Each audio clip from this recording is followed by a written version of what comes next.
Grant, was the fact that in the feedback that came through was a very solid commitment to Warbirds over Wanaka and big events for the region based around. Arrived at Hulley Support last Friday. Here's the mark line.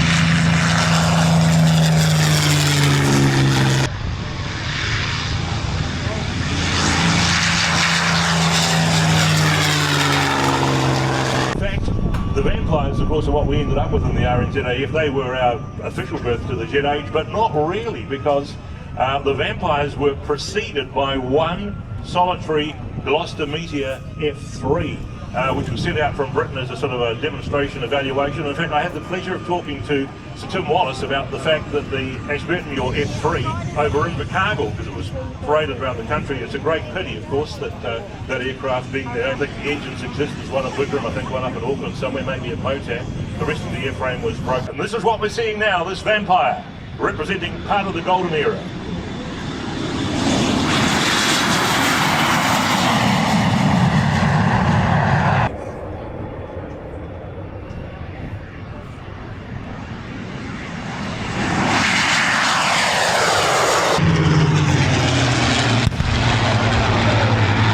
This beautiful old tiger moth DH82 coming along the grass here, the southern grass as we call it, the 6.3 litre inverted Gypsy major engine.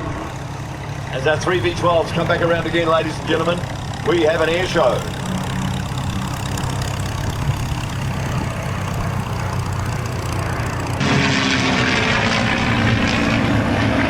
Over German territory, nothing to fight with whatsoever, no armour.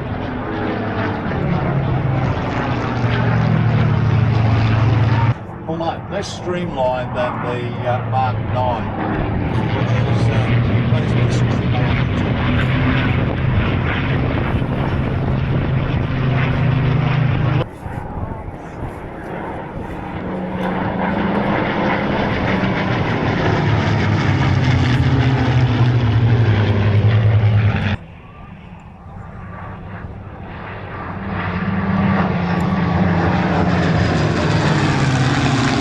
page and said chipmunk all right beside it, well done Grant, because he did my rating this year in the Avalon chipmunk.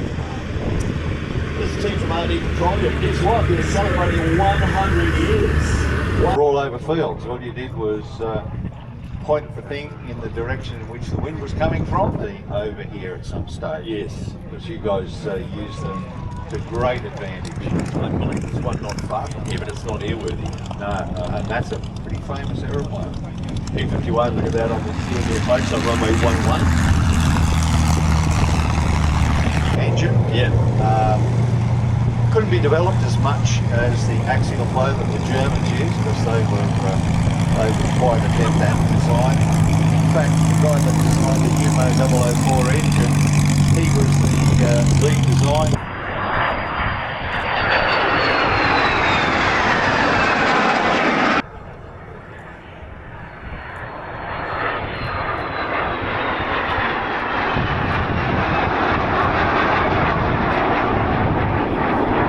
Strike masters that we have, very large frontal area. They have a big compressor. There's Huggy doing a lovely barrel roll over the top of us now. But they do have their advantages and they have their disadvantages as well. Yep, of course Frank's much higher. You can basically, with a single seater, you can stand next to it and look down in the cockpit. Dave Brown, Charles Davis, crowd centre there in the 2B8. And a cockpit there which is made from balsa and plywood. Same as the Mosquito. Yeah. As the Americans say, if it ain't broke, don't fix it. Human.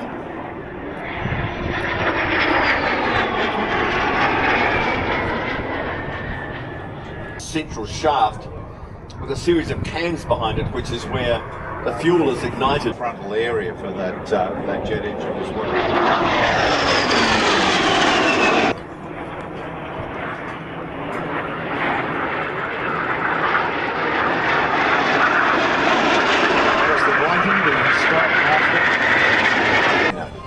And of course pilots go to strike. We'll move on to the A4 Skyhawks.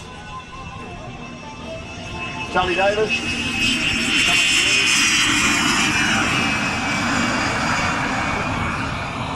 Dave Brown, CFI Warbirds, New Zealand. full sign brownie areas. Give them a big wave, folks, as they come down the line on runway 11.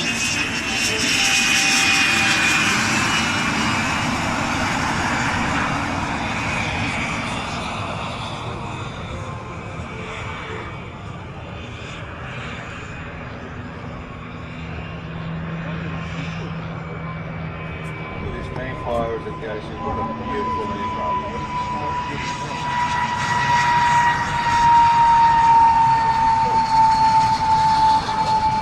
Abby, what are we going to...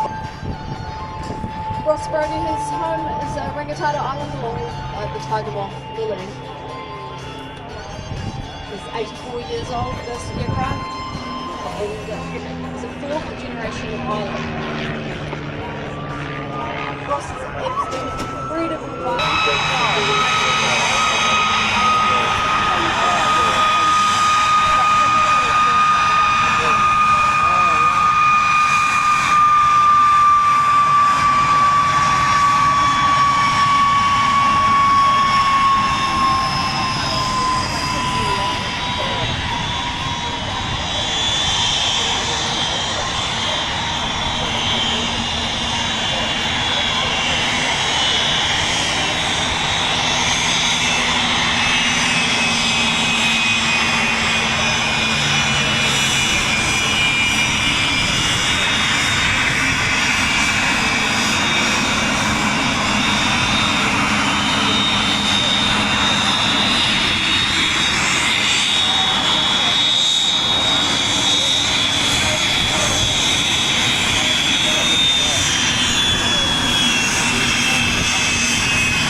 Tiger Moth classic biplane design. They're two stacked wings braced with struts and wires. A fabric covered and a wooden frame. It's light but extremely strong, which makes aerobatics in the biplane just glorious. Where you had a lot of record-breaking flights undertaken with the DH-60 Moth, predecessor to the Tiger Moth. Here Ross is coming around giving big waves to the crowd, showing both sides of his aircraft. Very, very simple. And a Tiger Moth, and he spent his scholarship funds getting a rating in a harbour, which would be would just be amazing. Oh.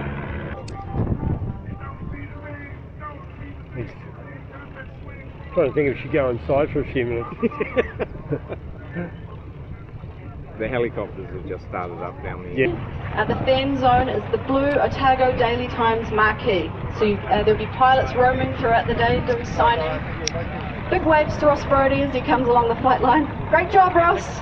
Awesome.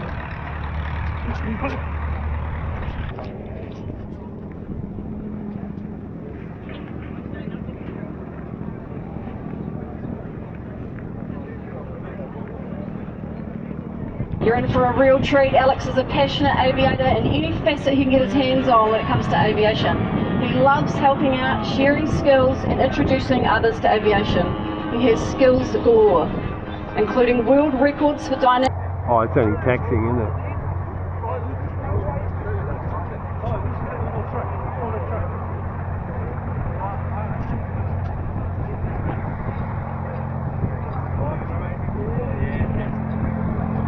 Now this is an aircraft only his mother could love.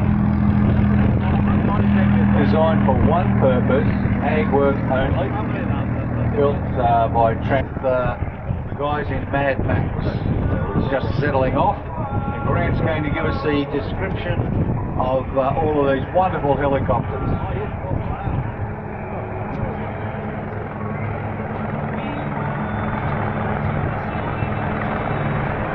So, yeah, a lovely array of helicopters here, folks, here at Wanaka. Wanaka's pretty much where it all started too, from the medicine industry way back in the 60s. Chip Wallace, like money packers, alpine helicopters. 6, 7, 8, 9, 10, 11, 12. John Lamont to the EC-120 HAM, that's a Williams Hotel machine. Then we have the AS-350 Squirrel, the Airbus helicopter from the Wanaka Helicopters, Dean Williamson. The little Hughes 300 there. The 500 Notar, the Capri. Two more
Island helicopters in the UH-1L Huey. So this is an interesting Huey. It has a T-53, but it has an upgraded version of the T-53 turbine. It's a lot longer, so we got that moment arm. So you get a lot more directional control. Simon fits about in the old Miller. There's the old, there is the new father and son, ladies and gentlemen.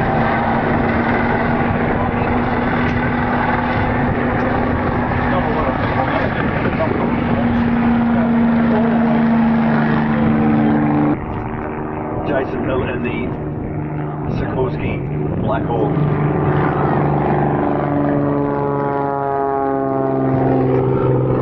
So we were very lucky to have, This was actually designed out of a series of the idea back home. A lot of Harvard parts were involved in the construction of his first designs, but this is the ultimate design, and as you can see, very practical. You've got the twin booms there, so the loader can come up behind and drop into the hopper.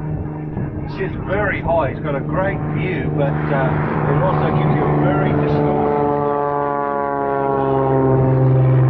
So there's an older guy, but he said he used to drink Roundup when times were hard. So yeah, it must be good for you. Yes. You carry factory up in the northwest of Sydney that had its own runway. Now that whole area is just covered with houses. Gone, yeah. So I guess they were competing with the FU-24 piston engine fletchers as well. Yeah, they've put a lot of work into this one there, Macca. It's just a beautiful machine. And we've had the pleasure for us that work here at Wanaka Airport to see Don out doing practice most days. He just loves it. Thousands of hours of ag flying.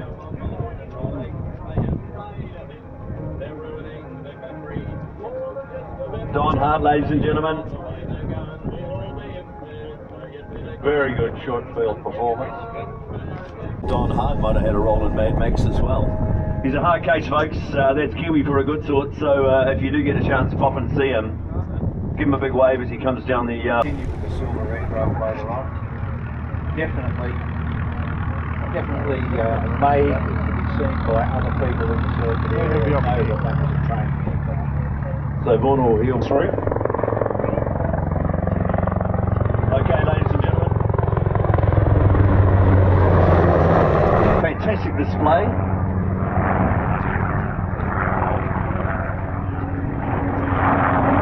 So the aircraft weighs 3.6 can actually up to 3.6 tons. Oh, nice. That heats his Black Hawk is capable of travelling at 120 knots with that underslung load.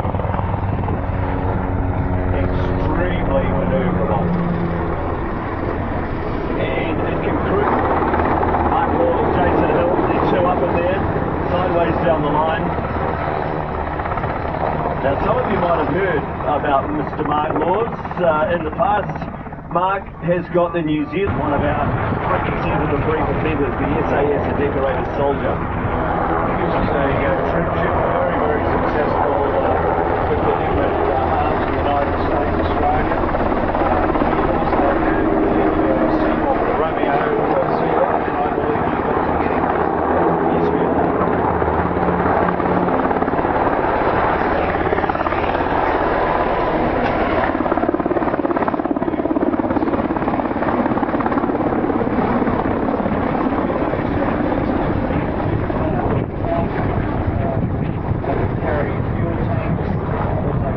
Is relatively quiet, around 88 decibels.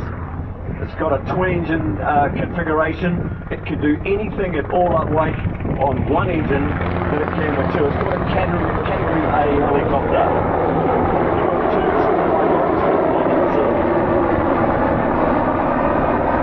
You see the very maneuverable for a big bird.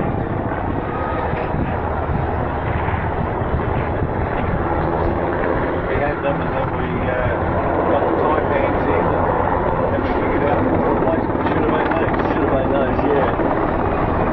Look at the military helicopter folks landing in war zones up to 15 people. It has triple hydraulics for redundancy. Really you're always going to have hydraulic control of an aircraft. As a helicopter that loses its hydraulics is not the most fun thing on the planet to be flying.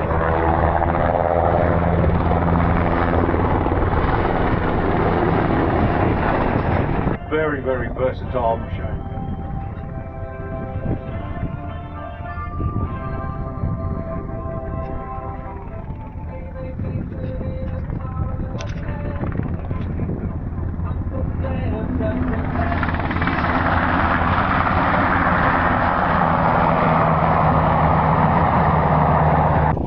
From what was planned this morning, weather.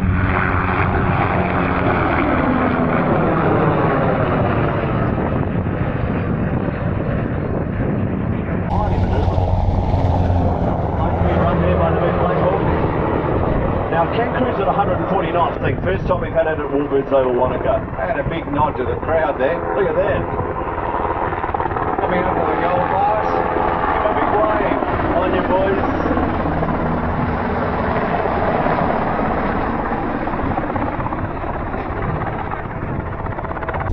And the trials at Wanaka at 148 are dropping fertiliser. They drop sand initially, and they've got a whole series of that. So half of the wings and you were delusional, I think, to be honest, because the planes will outlive all of us. That's the plan. What did I tell you? Brendan, thank you very much for coming up. The chopper will pick up in the turn. Put your hands together for Brendan dear. We're going to enjoy the rest of the show. Let's hope the weather clears so that our aircraft are going to be later in the day. Thank you very much. What have we got going on here? What on earth happened here? I was talking to Mr. Peter Spence about before he's flying the MD-500.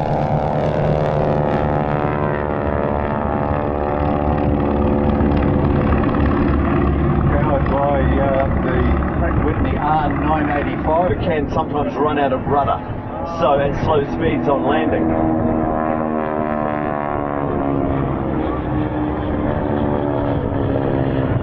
Oh, listen to those two frats. So the de Havilland, the Beaver, what does it add on its undercarriage? It's not just where the Broussard operated. It was a little bit hotter and a little bit drier in Algeria, so obviously stuck with the wheeled undercarriage. The Beaver was Ontario Department of Forest because they were one of the supporters of that operation. US military had changed to the U6 for utility, be able to be used in all sorts of categories. Many of these used in Vietnam. By the US Army. one of the other characteristics of both these aircraft when it comes to flight. They still had full aileron authority in the stall. So when the wings can no longer support the weight of the aircraft and aerodynamic stall, they still had the recovery options and full authority of the ailerons along the longitudinal People don't understand that a stall in an aircraft is not when the engine stops, when the wing stops producing lift. One of the supporters of the Broussard was Pierre Closterman, the French ace who was flying within the RAF during World War II. He actually restored as really luxury transports for some of the fishing places you get up in Alaska.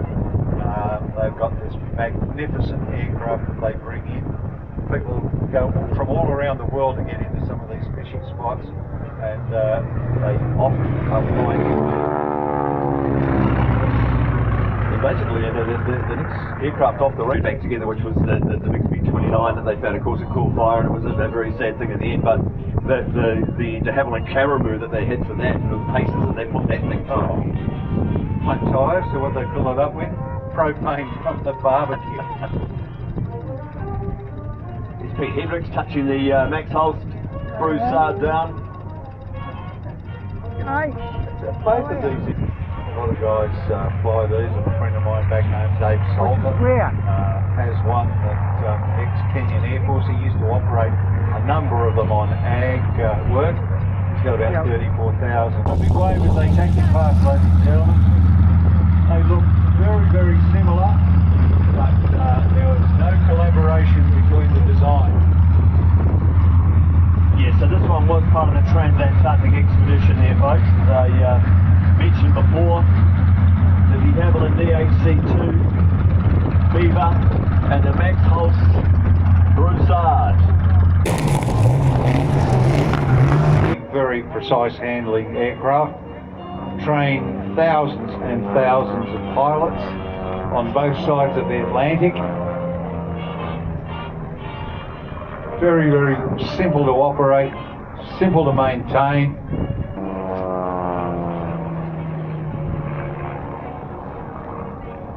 Engine out in front of the main undercarriage, but there are a series of rubber caps that compress and expand and compress and give you your suspension pretty much from there. But they've got a very long keeping it straight. So it's those rubber blocks in compression.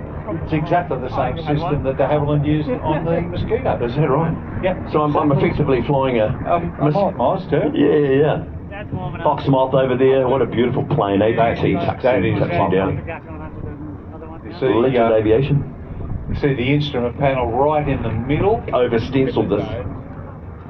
Just touching down and then giving our display out front is Bev and Jews, Legends Aviation's Chipmunk, the Royal Chipmunk. Ross Brody.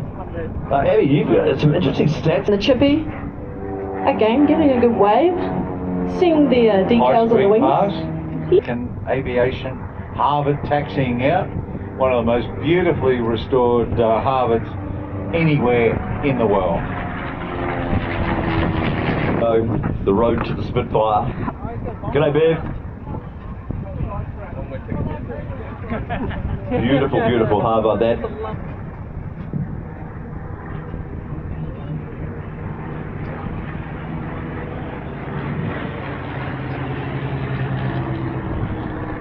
Line with this challenging wind out there.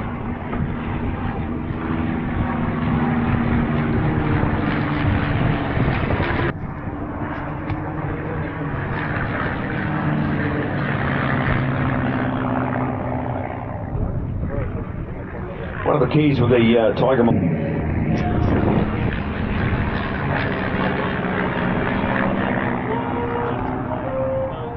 So Lucy Newell there and Queenie is chasing flight service in Milford Sound, Pio Tahi. So I've talked to him on a number of occasions, and I've had to go up to his office on a number of occasions as well. The Tiger Moth, its very configuration has a lot of drag.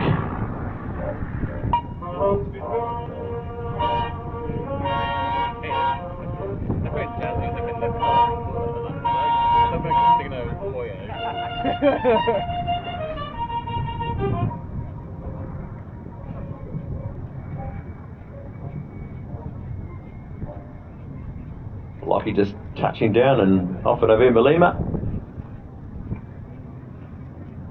Beautifully done, no flap, no wheel, just a tail skid. A nice wheeler. And here's Lucy and Queenie. Big thumbs up to all the team at Heli Support that prepared this beautiful Tiger Moth. It is not the engine making that noise. Right now, being aero-towed behind a Super Cub, 160 horsepower. And this big long wings is being piloted by Doug Hamilton, 26.5 metre wingspan on aero-tow.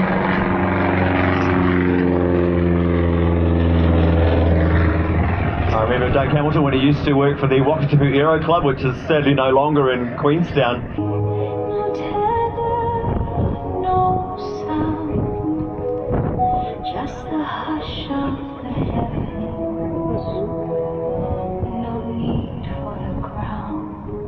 Oh, what do you think, Wanaka?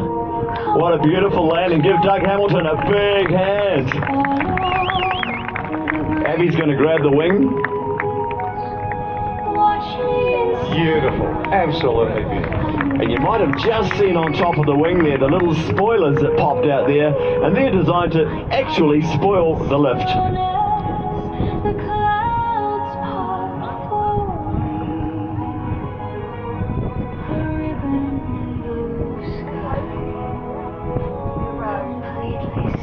Variometer, and it's quite interesting. Have you heard of a variometer when you're flying along on a glider? So folks, it's a funny wee noise, and don't laugh at me, but when you're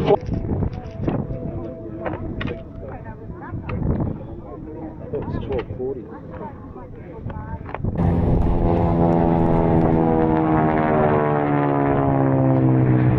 And very soon they'll be having that Fox Moth online. Again, only just recently purchased, going through all of the paperwork they need to put it on their adventure flying. And they, I don't know if you mentioned, but they obviously a stepping stone to the Spitfires, Mustangs, P-40s, and those kinds of Warbirds to fly is the T6 Harvard, and quite a tricky aircraft.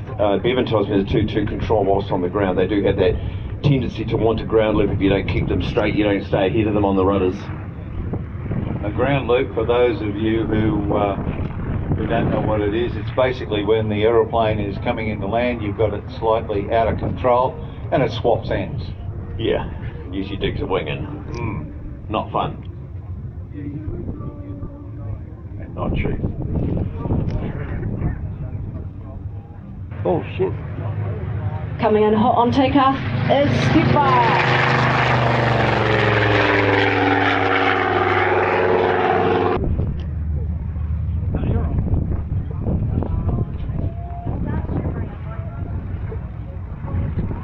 Bevan here from Legend Aviation coming across the crowd line. You too can go for a joyride in a Harvard like this. Unreal experience. The Douglas Batten. Blue 1, we've got Blue 2, Faye, the Flash, M&E. Then in blue number 3 is Peter Vorse. Flying KGB, blue number 4, Rick Grant, hailing from Alaska. Blue number 5 is Mark the Bill Halliwell. Red number 3, Christoph Fixer Bertha.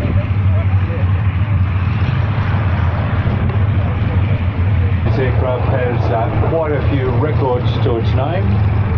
1,950 horsepower out of a de Havilland Caribou, an R2000 engine.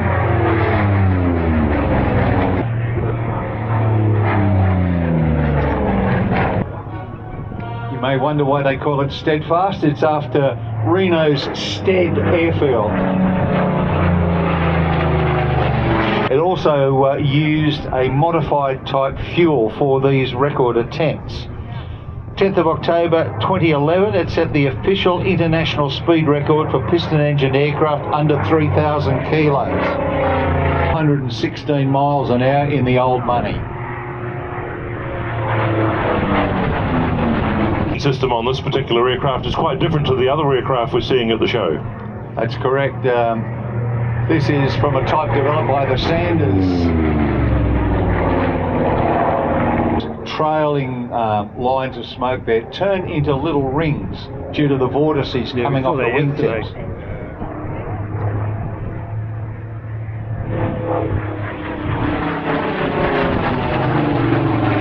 Yeah.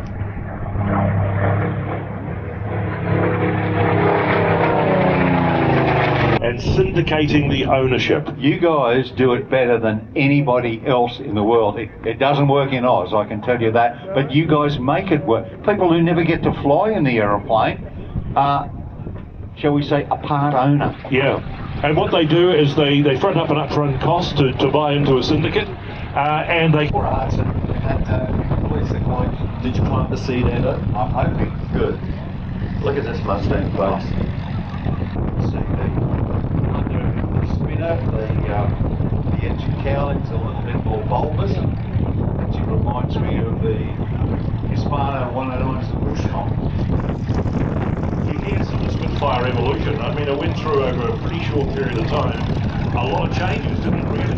24 different marks, and also potentially what was the availability of engines. Look at this, the Mustang.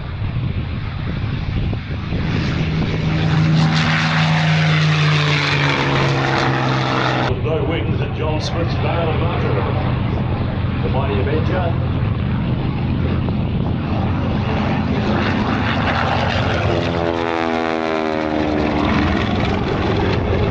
It's not much. Of course, George Bush Senior was an Avenger pilot.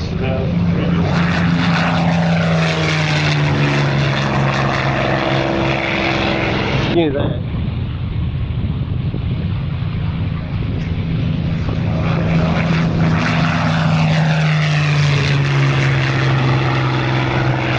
Here at Warbirds over Wanaka. John, we truly appreciate it. Unfortunately, he hurt his hand.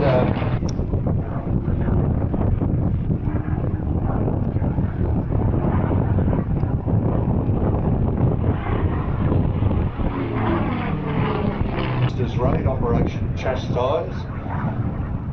Earlier marks, believe it or not, there was a Mark IV Spitfire, and there's one of those as a PR aircraft being rebuilt in England now. Camera as well, generally an F-24 camera. They can fly at all sorts of different altitudes. That the British SAS subsequently took them across the channel, attacked, pulled them to bits, took them back home. Job done, and then getting back with that vital information. The Germans had turned out to be the Messerschmitt 262 jet fighter. In Burma, and also later the PR-19.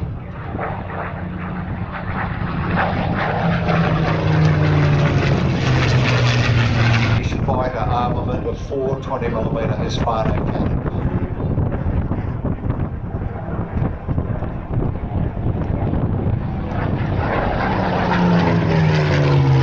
That was the fitment for the Griffin. With the Seafire, the navalised version of the Spitfire, they also had Merlins and Griffins as well. It's interesting to think that the FR-47 Seafire with the Griffin engine in it weighs approximately 2.5 times the weight of the prototype Spitfire. Yeah, that just shows you how different and how much the thing evolved. And the term Spitfire really is a generic term, but they were quite different, really, Very different. from start to finish. 24 different marks. You can keep your flash fighters, they are fantastic, but here's the stars for me. I love the Harvards. I actually had one in my backyard that I pulled apart and put back together once. Look at this lot, love it, gentlemen.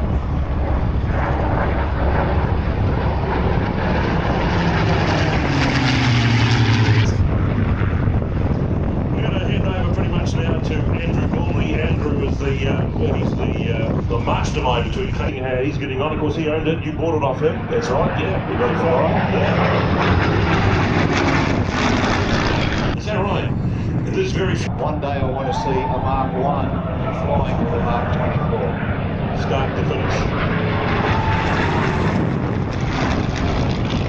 Yeah, right.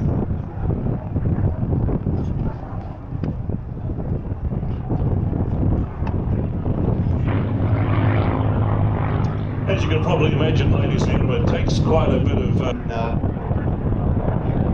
black and white markings and stripes you see here. Got a DC-3 to do the conversion training for blank chippies.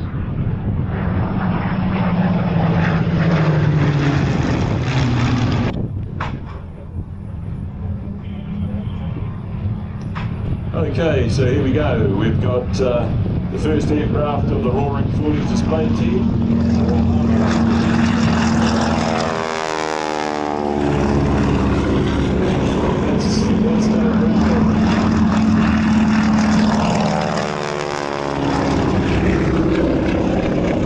That's Ken Paulson, number 2.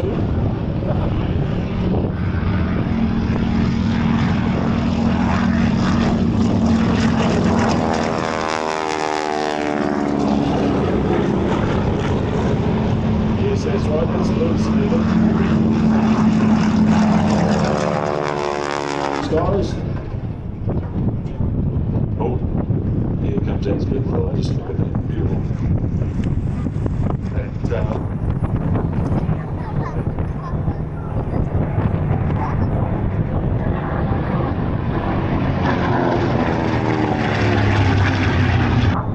I think the plan is that in about an hour's time after this display, the event is going to come back and do a solo for us. Good.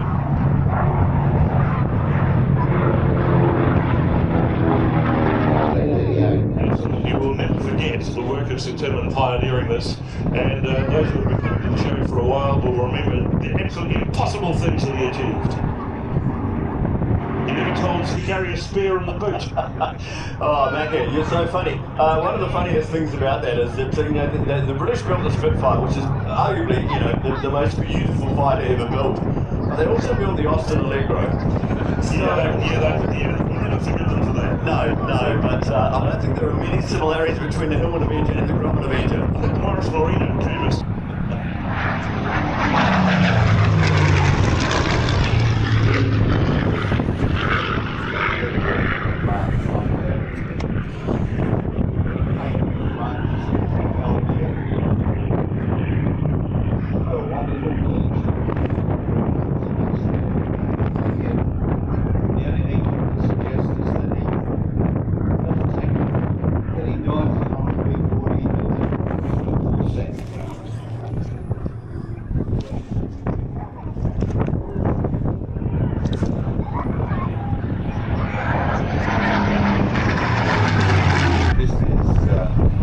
best fighters produced by the Russians during the Second World War.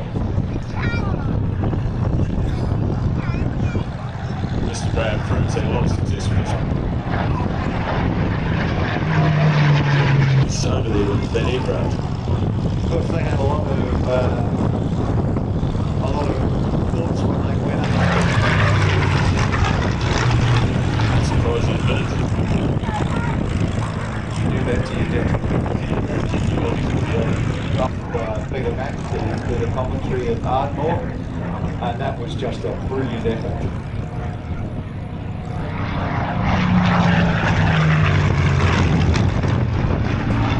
In Europe,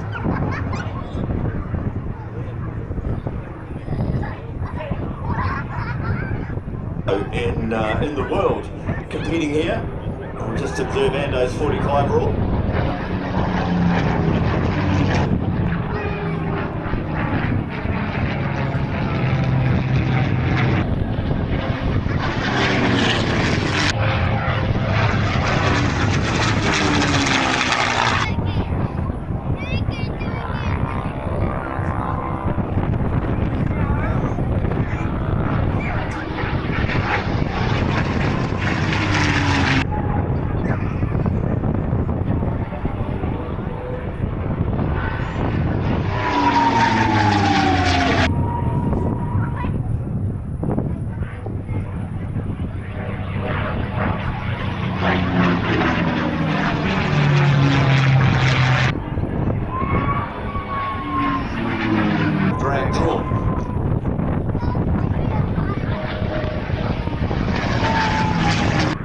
saw the success of the Mustang.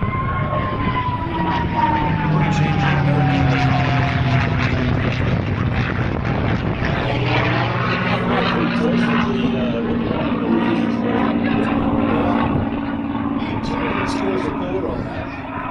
One of them was the supercharger, and the other one is what referred to as the Aeolian tone, where the air's going into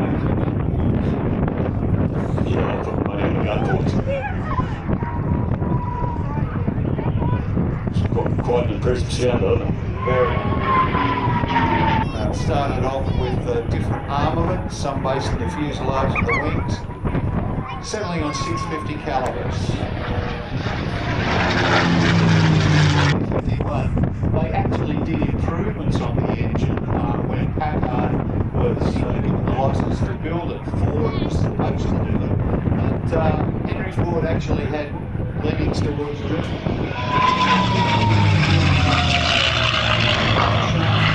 Oh, here we go. And coming in now from our left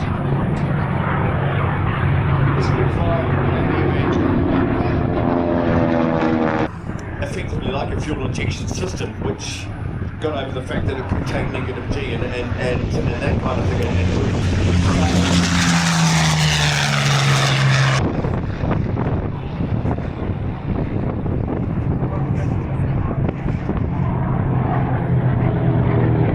Were restored and they were operated.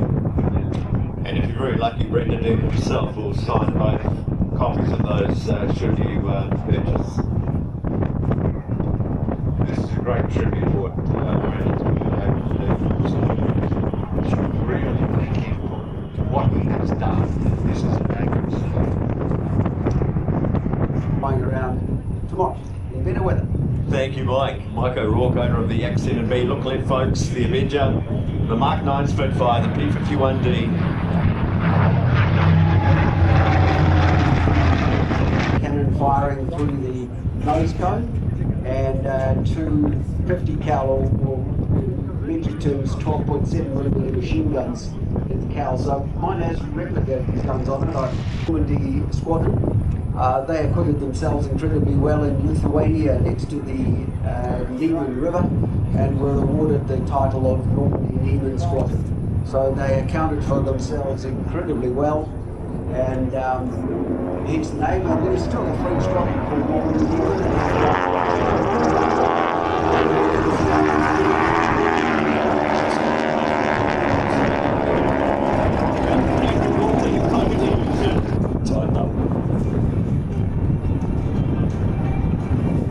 As you see, they'll be working against the weather. The breeze is blowing directly down the runway, so these guys have to account for that, so the display ends up out front.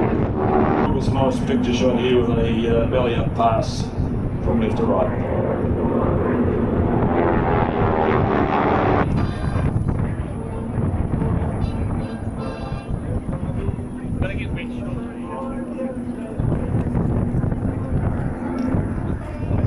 So these guys are back in diamond formation. Number 4 tucked in underneath.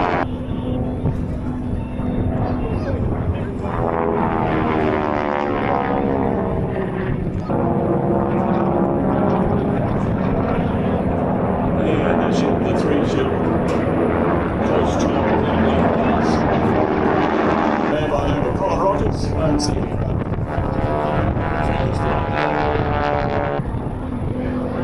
Why Ford Rangers?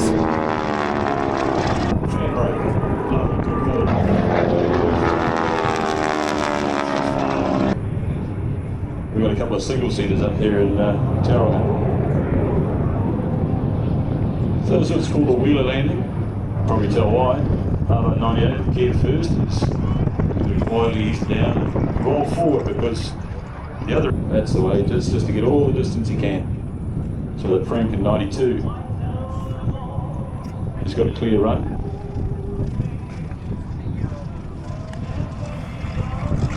And before they leave, they'll all join up at the end. Just make sure they're all still connected in formation, everybody's safely on the ground. And the leader will then,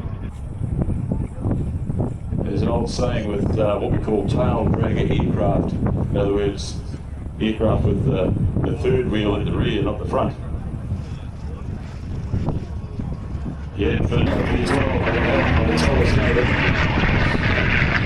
know about the step up from the Tiger to the Chipmunk.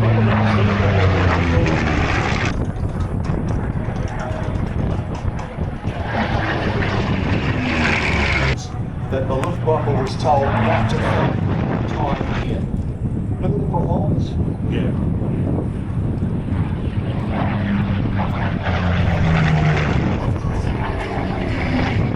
So it's been relatively easy to go backwards from To the 7B, which Mike has just had restored by Jim. Why is the 7B so stocky? Is it designed for a different role? well, it was actually The aircraft airborne here this weekend at Wanaka. Mills came in after the 7.62, so you had the Cannon 2 machine gun. I mean, crikey. I left last week, it was 42 degrees, and This is true Wanaka racing. Yeah. Stop showing off now, Brian. I don't know whether to put you in a headlock or not, because it was you that got Ferg and I into the Warbirds thing when we were back at radio many years ago. Graham through, ladies and gentlemen. Warbirds, number 35. Okay. In, out and up. Staying ready.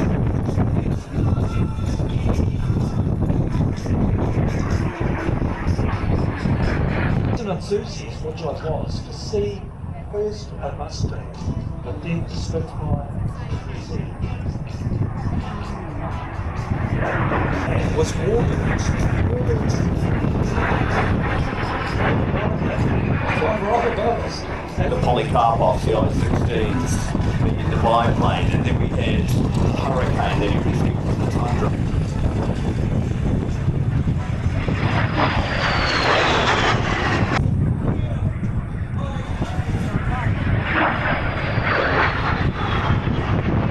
The lines on that you have one vampire. Fogwolf decided.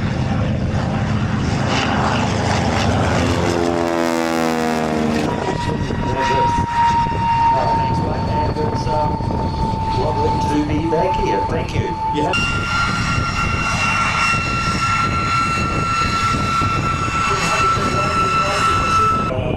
Since under service at that stage. So back in business now, great. Here we go. My second occasion format I bring was Mr. Rex Dovey flying Plumpy. And a full islander, so TTOB, and Rex pulls up beside me and just does a nice video.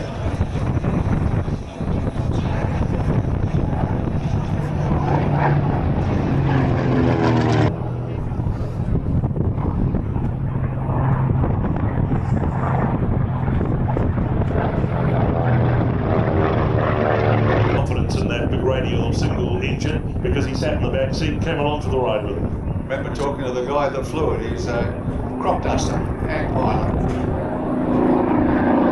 Pouring off the combat air patrols over the Japanese carriers, allowing the tortoises to get in there to destroy that fleet. And really the Japanese... Well, it was kind of the entree, it was the work I had, you know. 2 forward-firing 50 caliber machine guns, 30 caliber in the turret, and a 30 caliber in the ventral position, just behind the 13 torpedo. Or a rugby team. Or a rugby team. And it could also carry unguided air-to-ground rockets. A lot of famous people involved in the event. One aircraft was shot down on an attack on Chichijima Island. Pacific to the Japanese homeland.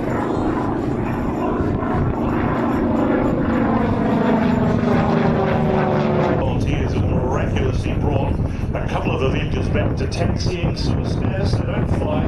They did the first one for the Gisborne Aviation Preservation Society. They had a deal they could hold on to it for 10 years. Then it had to be handed back. Then they came across this up. It was worse than just sitting in a shed and counting. It was covered with ice.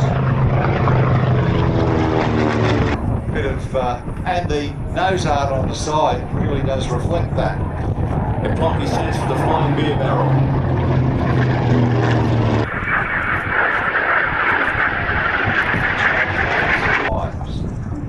Yes, he's very accomplished in that profession with young ladies. Subsequently refined, modified, a lot of aerodynamic equipment. Slow, you go right from the Crystal Promise to the Deep Promise, and then of course the strike master organisation that talked with the crowd. The trainer was designed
unique challenge of keeping 3 airplanes on 12 seconds cool. That means it takes 8 to 12 seconds for the engine to transition from idle to full thrust.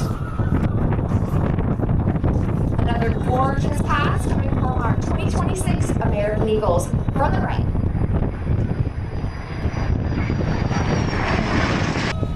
Through the smoke, another American Eagles flat pass.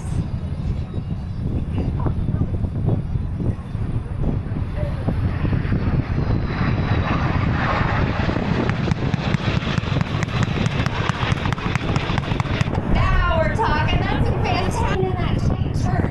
Very tight pulling in those G's. Very difficult to keep a forward shape in formation on pulling G's, especially on a hot show like today. To the Warbirds over Wanaka, air show spectators, pilots, and organizers. Ladies and gentlemen, get your cameras out for your American Eagles fan break.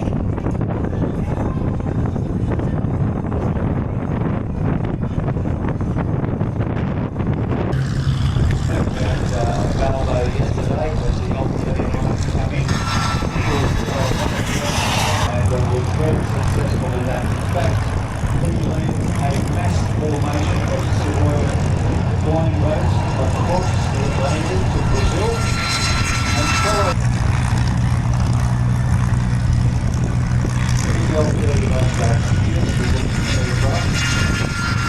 a constant speed variable noise was these.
Anybody that thinks that that is not a high performance airplane is kidding themselves.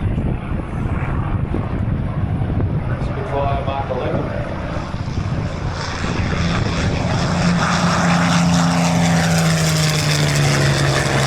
Duxford, 1 of 2 flying in the world.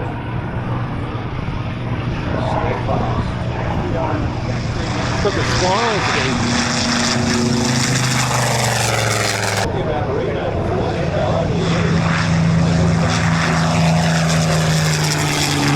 Steadfast, ladies and gentlemen.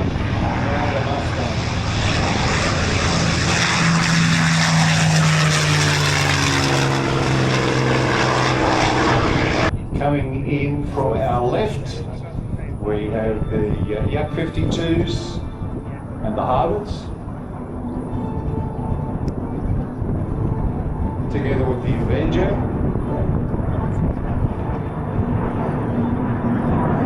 And at the low level, our fighters.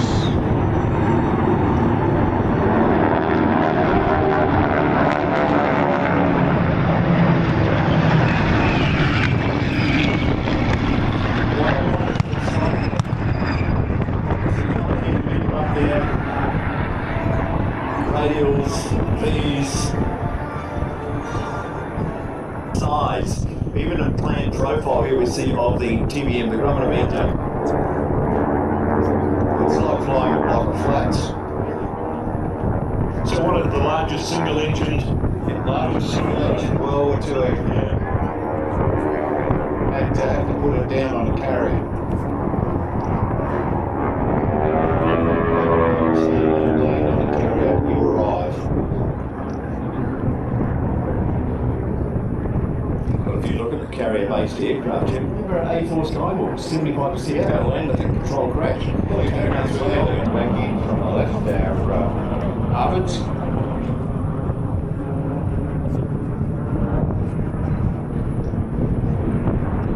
Roaring 40s now, Harvards and Tommy. So a little bit lucky.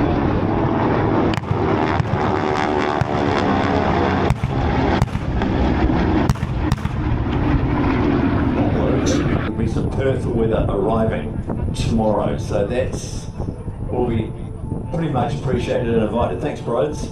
Fighters coming through, folks.